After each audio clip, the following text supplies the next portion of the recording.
থেকে এই দেশে ভেসে আসি নাই, তাহলে কথায় কথায় ভারতের সাথে কেন তুলনা দেওয়া হবে?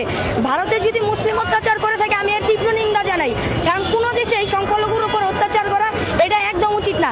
তোমরা ভারতকে মারো, ধরো, ভারতকে কাটো, তোমরা ভারতের উপর হামলা করো, ভারতকে তোমরা ধ্বংস করে দাও, কিন্তু তোমরা যদি সেটা করতে না পেরে তোমরা তার জিদ বাংলাদেশের হিন্দুদের উপর দেখাবে, তাহলে এটা একটা প্রতিহিংসা হয়ে যায়। বাংলাদেশের এই মেয়েটা যে কথাগুলি বলেছে, এই কথার সঙ্গে আমি একজন ভারতীয় নাগরিক হয়ে 100% সহমত।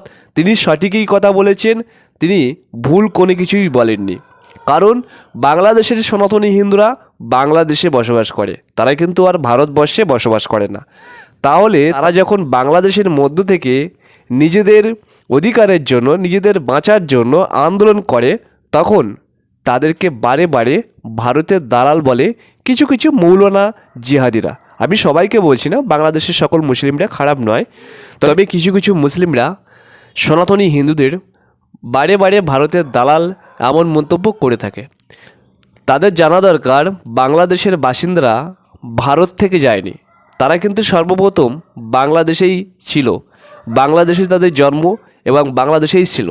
তাহলে তাদেরকে কেন বারে বারে ভারতের দালাল বলা হবে?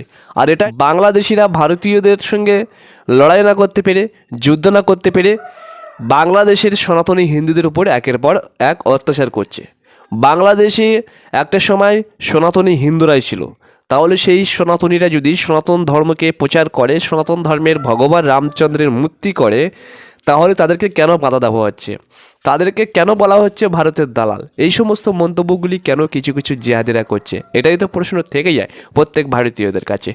বাংলাদেশিরা বাংলাদেশি, সে হতে পারে হিন্দু কিংবা মুসলিম, কিন্তু হিন্দুদেরকে বারে বারে ভারতের সঙ্গে কেন তুলনা করা হচ্ছে? কারণ তারা তো ভারত থেকে যায়নি, তারা বাংলাদেশেই জন্মগ্রহণ করেছিল, বাংলাদেশেই রয়েছে। তাহলে তাদেরকে কেন অধিকার দেওয়া হচ্ছে না? তাদের যে রামচন্দ্রের মূর্তি কেন বানাতে দিচ্ছে না বাংলাদেশের জিহাদি সরকার? এটাই তো প্রশ্ন প্রত্যেক ভারতীয়দের কাছে থেকে যায়।